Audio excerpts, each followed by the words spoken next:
Assalamualaikum warahmatullahi wabarakatuh. Perkenalkan, nama saya Alwan Aisyah Fraji dengan nomor NIM 211444007. Di sini saya akan mempresentasikan materi tentang temperatur.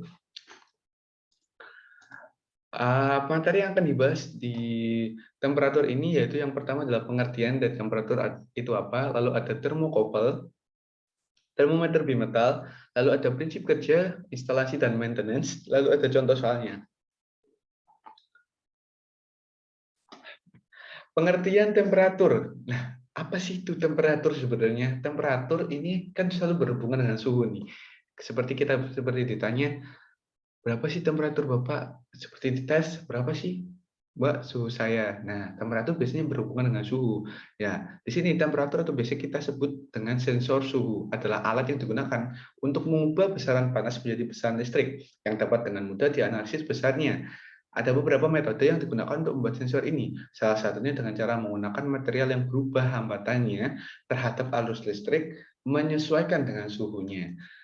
Nah, alat yang pertama nih ialah termokouple. Asing nggak nih termokouple? Nah, termokouple atau dalam bahasa Indonesia disebut dengan termokouple adalah sebuah alat yang mendeteksi atau sensor suhu.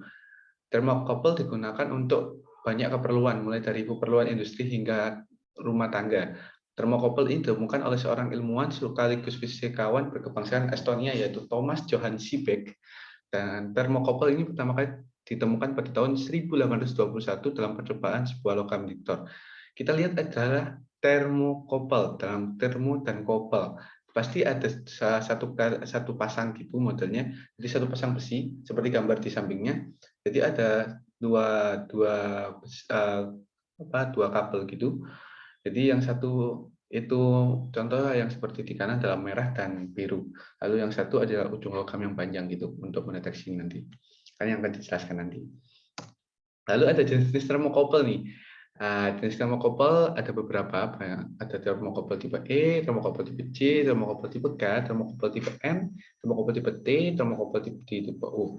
Nah, biasanya di termokouple tipe E itu berkisaran antara suhunya yaitu 200 derajat Celcius sama dengan 900 derajat Celcius. Lalu ada termokouple tipe C yang biasanya digunakan itu 0 derajat Celcius sampai dengan 750 derajat Celcius. Lalu ada termokouple tipe K, di mana termokouple tipe K ini berkisar antara negatif 200 derajat Celcius sampai dengan 1250 derajat Celcius. Lalu ada termokouple tipe N, di mana tipe N ini yaitu 0 derajat Celcius sampai dengan 1250 derajat Celcius. Lalu ada tipe T. Nah, tipe T ini berkisar antara negatif 200 derajat Celcius sampai dengan 350 derajat Celcius. Lalu ada termokouple tipe U yang biasanya juga dikonversikan menjadi tipe S atau tipe R, di mana di sini termokouple tipe U yaitu berkisar antara 0 derajat Celcius sampai dengan 1450 derajat Celcius. Nah, ini biasanya yang paling tinggi nih untuk menyesuaikan termokouple-nya. Nah, prinsip kerjanya nih kita bahas di sini. Prinsip kerjanya yaitu prinsipnya itu sebenarnya sederhana. Di mana kan tadi sudah couple nih, termokouple maksudnya. Jadi ada dua pasang nih, dua logam konduktor yang berbeda. Nah, ini dihubungkan pada ujung logam, satu logamnya sebagai referensi dengan suhu konstan tetap, dan logam yang lain berfungsi untuk mendeteksi panasnya. Nah, dapat kita lihat dari atas gambar di atas ini, bahwa persimpangan alias junction-nya yang memiliki suhu yang sama, tidak terjadi perbedaan nilai potensial atau tegangan listrik pada persimpangan. Ketika tidak ada perbedaan suhu, namun pada saat persimpangan tersebut diberikan suhu panas, terjadi perbedaan suhu di antara persimpangan tersebut, atau bisa dikatakan muncul tegangan listrik. Nilai beda potensial atau tegangan listrik yang dihasilkan sebanding dengan suhu atau panas yang diterima oleh logam, yang dimana V1 dikurangi V2, di mana beda tegangan yang muncul berkisar antara 1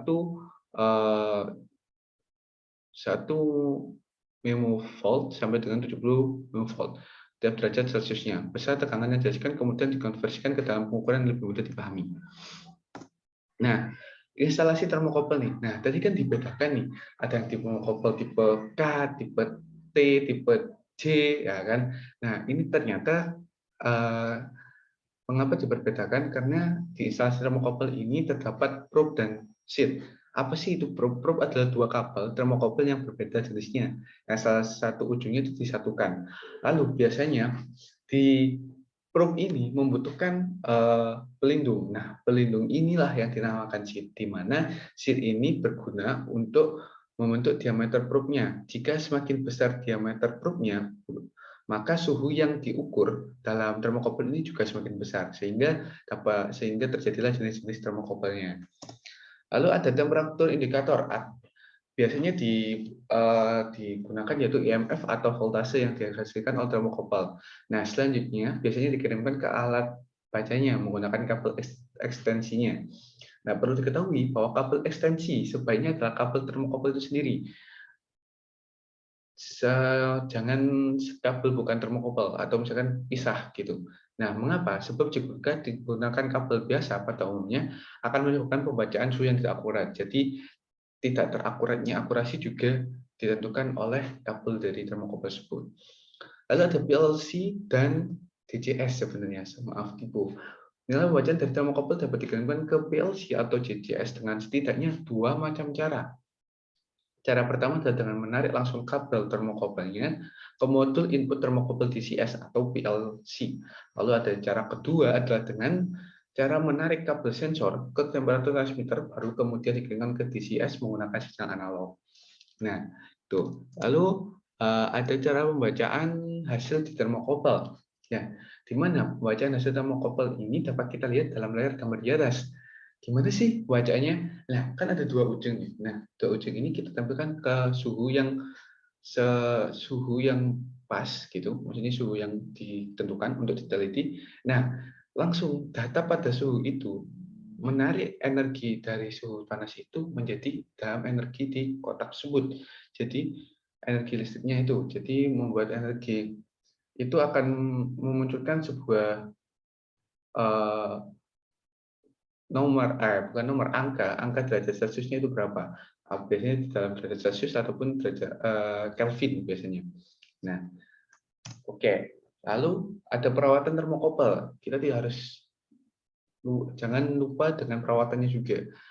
Lalu yang pertama adalah jangan biarkan pembekuan termokabel ini berlebihan. Sebab jika pembekuan termokabel ini berlebihan, maka juga dapat mempengaruhi dari tingkat akurasi dari penelitian kita.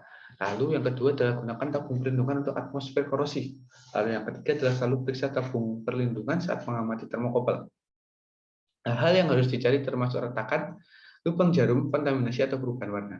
Lalu jangan menemukan termokabel, jangan dipertemukan termokabel ini terlalu dekat dengan elemen panasnya. Catat rentang hidup dan penyebab kegagalan setiap termokabel untuk membantu melacak potensi masalahnya. Lalu jangan pernah menerapkan stres pada elemen platinum yang rapuh dan akan mudah pecah pada suhu tinggi. Nah, ada alat kedua nih, yaitu termometer bimetal.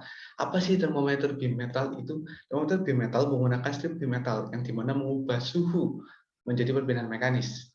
Kerja strip bimetal tergantung pada sifat ekspansi termal logam. Ekspansi termal adalah kecenderungan logam, di mana logam berubah dengan variasi suhu. Setiap logam memiliki koefisiensi temperatur yang berbeda. Koefisiensi suhu menunjukkan hubungan antara perubahan dimensi fisik logam dan suhu yang menyebabkannya. Seperti gambar di samping adalah termometer bimetal. Pasti kalian tidak asing. Seperti apa ya gitu kan? Nah, prinsip kerja termometer bimetal ini yaitu logam memiliki sifat pemuaian termal, di mana yaitu logam memuai dan menyusut hubungan dengan suhu.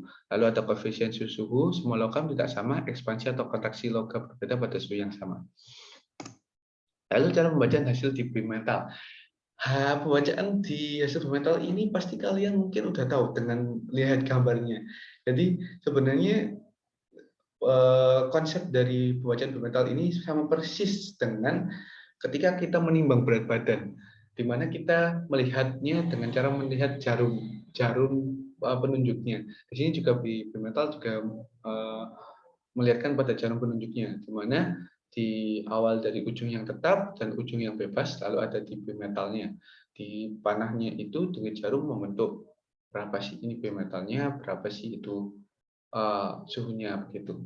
Jadi sesuaikan dengan arah panahnya bahasanya. Oke, tidak lupa juga perawatan termometer bimetal. Selain pengujian sesekali, sedikit atau tidak ada perawatan diperlukan, pastikan bahwa penutup kaca yang digasket adalah pada kasus setiap saat, di mana karena kelembapan dan kotoran dalam kasus ini, pada akhirnya akan menyebabkan termometer kehilangan keakuratannya.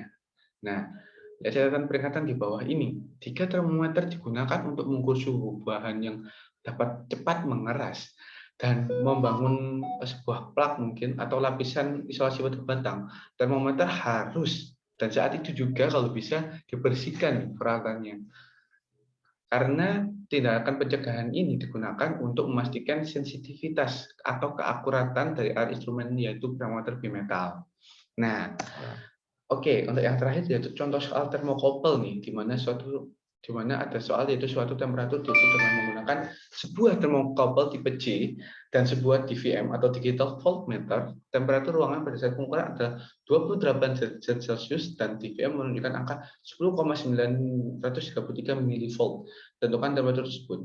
Oke, TC2 tipe C untuk duanya ini yaitu 28 derajat Celcius, di mana V2-nya yaitu 1432 milivolt, di mana V sama dengan V1 kurang V2. Jadi V1 sama dengan V plus V2, di mana V1 sama dengan 10,933 dan plus 1,432. Lalu V1-nya kita ketemu yaitu 12,365 milivolt. Nah, di mana temperatur ini kita lihat dari 220,8 ditambah menjadi 220,9 dikurangi 220,8 per 11,387 dikurangi 12,331. Lalu tidak lupa juga dikali dengan 12,365 dikurangi 12,331. Dan hasilnya ditemukan temperaturnya yaitu 220,860 derajat Celcius. Nah, itu adalah contoh soal sekaligus materi terakhir. Dan tidak lupa juga satu buah pantun untuk mengakhiri dari presentasi ini, yaitu pagi-pagi bertemu Bu Asi, siangnya bertemu Bakti. Cukup sekian, terima kasih. Mohon maaf bila mana kurang dimengerti. Jadi, wabillahi taufik walhidayah. Wassalamualaikum warahmatullahi wabarakatuh. Terima kasih.